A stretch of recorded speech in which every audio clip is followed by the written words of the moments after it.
when you say இன்னைக்கு வந்து பெண்கள் வளர்ந்துட்டாங்க அப்படின்னா இந்த இடத்துக்கு வரத்துக்கு எவ்வளவோ போராட்டங்கள் பண்ணி தான் வந்திருக்கோம். சும்மாலாம் ஒன்றும் வரல. நம்மளை படிக்கவே கூடாதுன்னு சொன்னாங்க. நீ வீட்டில் தான் இருக்கணும், நீ சமைக்கிறதுக்கு தான் உன்னை வந்து வச்சிருக்காங்க, பிள்ளை பெற்று போடணும், இதுதான் உன்னுடைய ரோல். என்ன இருந்தாலும் ஆணும் பெண்ணும் வேற, ஸோ பெண்கள்னா இப்படிதான் இருக்கணும். நம்ம யாருமே வந்து ஆணும் பெண்ணும் வந்து ஒண்ணுன்னு சொல்லலை பயாலாஜிக்கலா. அண்ட் பயாலாஜிக்கலா இன்னைக்கு சொல்றதே இல்லைங்கிற ஒரு காலகட்டத்துக்கு நம்ம வந்துட்டோம். இன்னார் இந்த வேலை தான் செய்யணும், இன்னார் இப்படிதான் இருக்கணும்னு சொல்ற அந்த நடத்தை விதிகளே இங்க பெரிய பிரச்சனையா இருக்கு. பெண்கள் வந்து இன்னைக்கு வந்து முன்னேறிட்டாங்க அப்படின்னு சொன்னா இந்த முன்னேற்றத்துக்காக நிறைய உயிர்கள் தியாகம் பண்ணியிருக்காங்க, போராட்டங்கள் பண்ணியிருக்காங்க. எந்த விதத்துல முன்னேறி இருக்காங்க? அவங்க கொஞ்சம் படிக்க ஆரம்பிக்கிறாங்க, வேலைக்கு போறாங்க. இது பர்த் ரைட்.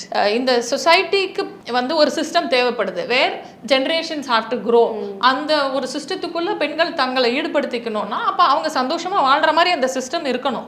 இல்லைன்னா அதுல இருந்து பிச்சுட்டு போற மனநிலைக்கு தான் பெண்கள் வருவாங்க. அப்போ வந்து பெண்கள்லாம் படிக்கிறாங்க, அதனால திமிரில் நடந்துக்கிறாங்க, இவங்க அடங்கி இருக்க மாட்டேங்கிறாங்க. No, your system is wrong.